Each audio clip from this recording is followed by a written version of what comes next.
Ça y est, c'est fait. Yuki Tsunoda va enfin avoir sa chance aux côtés de Max Verstappen au volant de la Red Bull en 2025. Vous avez sûrement vu la bombe qui est tombée hier soir. Yuki Tsunoda va remplacer Liam Lawson au volant de la Red Bull à partir du Grand Prix du Japon et Liam Lawson va redescendre dans l'écurie petite sœur Racing Bulls aux côtés de Isaac Hadjar. Alors au moment où je tourne cette vidéo, c'est pas encore officiel. Ça a été une info Canal+ dans un premier temps qui a été confirmée par absolument tous les médias du paddock. Ça devrait arriver dans les prochaines heures ou dans les prochains jours. Mais le changement aura lieu, ne vous inquiétez pas. C'est une décision qui fait forcément beaucoup parler. Il y a beaucoup de questions maintenant qui tournent autour de l'avenir de Yuki Tsunoda, des performances qu'il va avoir, de l'avenir de Lawson, qu'est-ce qu'il va pouvoir faire aux côtés de Isaac Hadjar. Mais ne vous inquiétez pas, cette vidéo est là pour vous. N'hésitez pas à vous abonner si ce n'est pas encore fait, à mettre un petit pouce bleu si la vidéo vous plaît. Et sans plus tarder, parlons de ce transfert entre Liam Lawson et Yuki Tsunoda.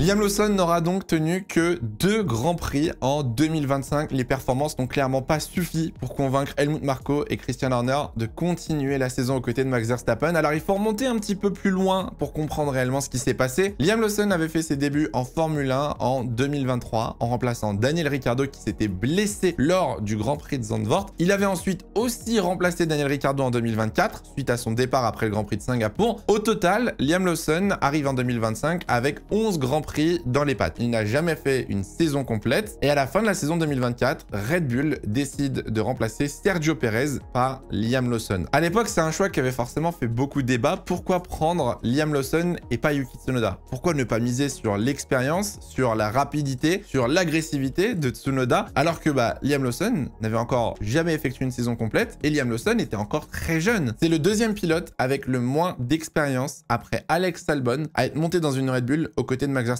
C'était un pari énorme de la part de Red Bull. C'était presque un investissement au final. Et c'est un investissement qui ne semble pas avoir payé parce que Liam Lawson n'a pas roulé pendant très longtemps. Il faut remonter à début 2023 et ses derniers tours de Super Formula. Et puis par la suite, il n'a pas fait grand chose. Il est resté dans les paddocks, il est resté dans le garage. Il a été pilote de réserve pour Red Bull et Racing Bulls. Mais ce manque de roulage depuis 2023, c'est peut-être ça aujourd'hui qui lui a manqué dans ce début de saison 2025. Liam Lawson aura donc eu le droit à 2 grands prix avec Red Bull. Grand Prix d'Australie et Grand Prix de Chine. C'est 2 circuits sur lesquels Liam Lawson n'a jamais roulé. Ça a été une découverte pour lui et sans vous dire que la découverte s'est pas très bien passée. P18 en qualif en Australie, abandon en course suite à un tête-à-queue sous la pluie. 2 fois dernier en qualif en Chine. Il termine 14e de la sprint avec des dépassements pas très propres, un pilotage un petit peu trop agressif et parfois peut-être un peu limite. Et pour la course, Liam Lawson termine certes 12e, mais c'est quand même après 3 disqualifications, l'abandon de Fernando Alonso et une course où il a quand même passé la moitié de son temps en 17e ou 18e position. Alors on est bien d'accord tous ensemble que faut laisser du temps.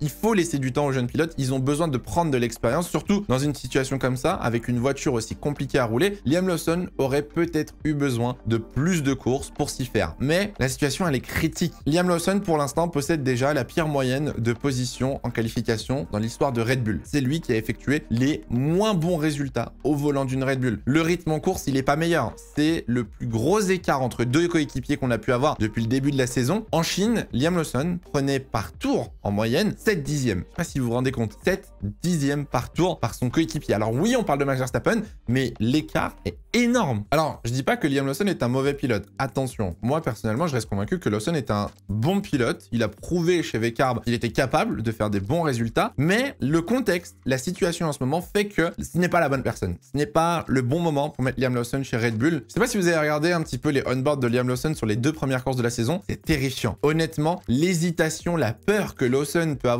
au volant de cette Red Bull, l'hésitation sur l'accélérateur, les coups de volant, les corrections, le manque d'agressivité, le désespoir dans les radios de Lawson quand il parle à son ingénieur, ça se voit en fait que le mec n'est pas bien. Le mec ne vit pas bien cette situation. Et vous allez voir qu'au final, c'est peut-être pas si mal de l'enlever de cet environnement. En début d'année, on a sorti une vidéo qui s'appelait « La prochaine victime de Max Verstappen », qui était justement une vidéo sur Liam Lawson. Et on évoquait cet environnement très compliqué, ce manque de performance chez Red Bull et les risques au final pour ce pilote de se retrouver aux côtés côté d'un Max Verstappen. Et bah c'est exactement ce qui s'est passé. Je vous mens pas que je suis pas peu fier. On a exactement prévu tout le scénario et aujourd'hui on se retrouve à faire cette nouvelle vidéo. Alors pour finir avec le cas Lawson, il a quand même eu de la chance parce qu'il faut savoir que Red Bull est allé toquer à la porte d'Alpine pour savoir si Franco Colapinto pouvait être prêté pour être placé aux côtés de Isack Hadjar. De base, Red Bull voulait se débarrasser de Liam Lawson et le remettre en pilote de réserve, j'imagine. Alpine a dit non. Alpine a dit c'est mort. On vous prête pas Colapinto. Donc ça pourrait être un autre sujet, mais pourquoi ne pas prêter un pilote de réserve? Est-ce que ce serait pas pour le mettre titulaire? C'est pas le sujet de cette vidéo. Heureusement pour Liam Lawson, Alpine a refusé. Lawson sera donc toujours présent en Formule 1 aux côtés de Isack Hadjar chez Racing Bulls pour le Grand Prix du Japon. Et on verra si la réflexion de Max Verstappen était vraie, vu qu'au Grand Prix de Chine, il avait dit que Liam Lawson ferait des meilleurs résultats au volant de la Racing Bulls plutôt que de la Red Bull.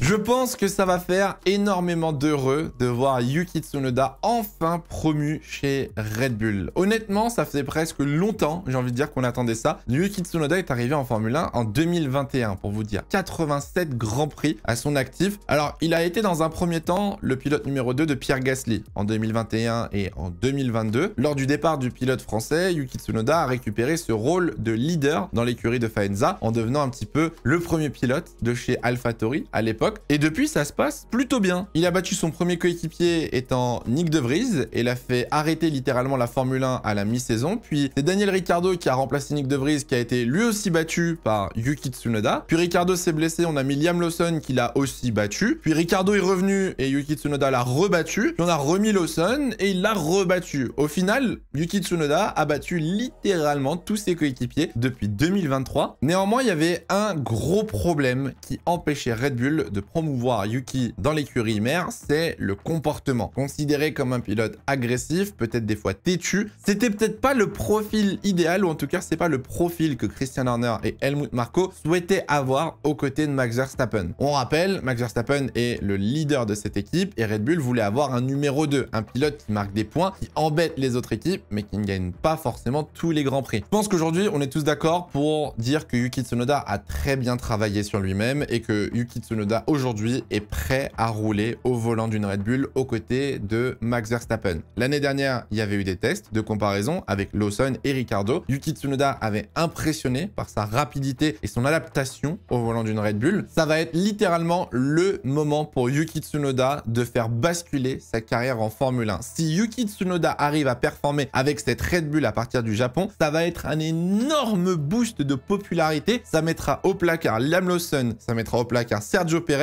et surtout ça pourrait lui ouvrir des opportunités de fou pour les prochaines saisons. Donc là vraiment, Yuki Tsunoda tient entre ses mains une opportunité en or pour le reste de sa carrière. À ça, vous pouvez rajouter bien évidemment la pression du Grand Prix à domicile parce que oui, si Red Bull fait ce changement aussitôt, c'est parce qu'on arrive au Japon et que Yuki Tsunoda est japonais. Yuki Tsunoda pourrait même avoir peut-être l'occasion, on peut se permettre de rêver, de faire un excellent résultat à domicile et de faire ça devant tous ses fans et sa famille. Va pas falloir se laisser envahir par les émotions. On sait que Tsunoda est quelqu'un qui a tendance à très vite s'emballer et va vraiment falloir garder son calme lors de ce premier Grand Prix à Suzuka. Si je peux vous rediriger sur une deuxième vidéo qu'on avait fait l'année dernière qui était le baquet maudit. Là aussi, on avait évoqué le problème de cette deuxième voiture chez Red Bull. Beaucoup de gens aujourd'hui pensent encore que la Red Bull est faite pour Max Verstappen. Non, ça n'existe pas. Les pilotes de Formule 1 l'expliquent très bien. Ocon en a reparlé ce week-end. Albon en parlait l'année dernière. Une équipe ne développe pas une voiture pour un pilote. Une équipe va construire une voiture, elle va fonctionner avec un certain style de pilotage. Des fois, ça va mieux marcher avec un pilote ou un autre. Et ensuite, le développement va être mené par un pilote. Donc, un pilote va être capable de dire, bon, bah, il faut que la voiture se comporte comme ça, il faut qu'on travaille là-dessus. Mais de base, dans les premières courses de la saison, impossible que Red Bull ait construit une voiture faite pour Max Verstappen. C'est juste le style de pilotage de Max qui lui permet de performer avec une voiture qui, je pense, aujourd'hui, est bien en dessous des top teams, à mon avis. Dans tous les cas, on aura la réponse dans une semaine et quelques au Grand Prix du Japon à Suzuka. Il faudra se lever un petit peu tôt, encore une fois, pour voir si Yuki Tsunoda peut performer. Dites-moi tout de suite, là, dans les commentaires, est-ce que pour vous, Yuki Tsunoda va performer pour sa première course ou non? Dites-moi comment vous voyez un petit peu le premier Grand Prix de Tsunoda à domicile chez Red Bull.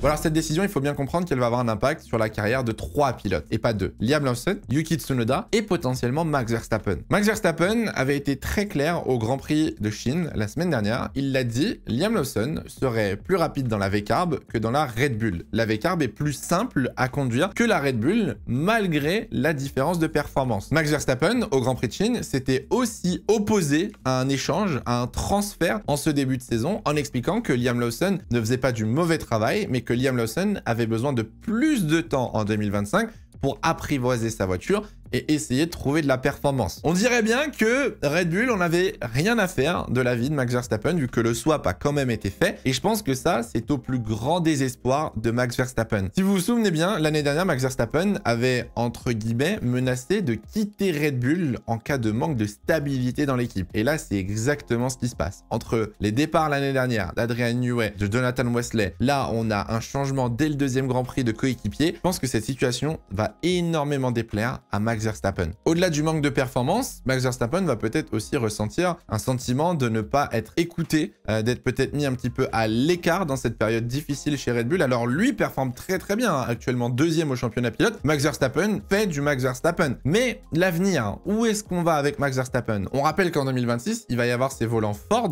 dans chaque Red Bull et chaque Racing Bulls. Est-ce que Max Verstappen se voit continuer chez Red Bull dans les prochaines années avec la prochaine réglementation? On le sait de toute façon, Max Verstappen, c'est pas quelqu'un qui va s'éterniser en Formule 1. Il le dit lui-même, il n'est pas là pour rouler jusqu'à 40 ans. Et au Grand Prix de Chine, Zak Brown a fait une déclaration un petit peu intéressante. Bien évidemment, c'est juste histoire de foutre la merde dans les médias. Zak Brown a dit qu'il verrait bien Max Verstappen partir après 2026 chez Mercedes, au cas où ça se passerait mal avec Red Bull. Alors, bien évidemment, il en sait rien, Zak Brown, mais c'est juste histoire de mettre le grain de sable dans la machine et juste histoire de faire parler, vu qu'en ce moment, c'est compliqué du côté de chez Red Bull. Ce qu'il va vraiment falloir surveiller à partir de maintenant dans cette saison, c'est l'évolution des performances de Yuki Tsunoda. Est-ce que Yuki Tsunoda au Japon va se faire sortir en Q1? Est-ce que Yuki Tsunoda au Japon va se battre pour la 16e position? Ou à l'inverse, est-ce que Yuki Tsunoda va, je sais pas, finir en Q3, en qualif? Est-ce que Yuki Tsunoda ferait pas un podium littéralement à domicile? Même question du coup pour Liam Lawson. Est-ce que Liam Lawson va faire des meilleurs résultats que Yuki Tsunoda maintenant que leurs baquets ont été inversés? Est-ce que Liam Lawson va dominer Isaac Hadjar aussi, qui pourrait être une victime collatérale de ce changement? Il y a énormément de questions qu'on peut se poser suite à la décision de Red Bull et les réponses arriveront seulement à partir du Grand Prix du Japon le week-end prochain. J'espère que cette vidéo vous aura plu. N'hésitez pas dans les commentaires à nous donner votre avis. Voilà, si on fait cette vidéo, c'est vraiment pour discuter et voir un petit peu votre vision justement sur ce transfert et ce changement drastique en début de saison. N'hésitez pas à mettre un j'aime et à vous abonner si c'est pas encore fait. On se retrouve, nous, dès vendredi pour la call room de Loïc Duval à 18 h. En attendant, passez tous une très bonne semaine. Faites attention à vous et portez-vous bien. C'est le plus important. Ciao, ciao.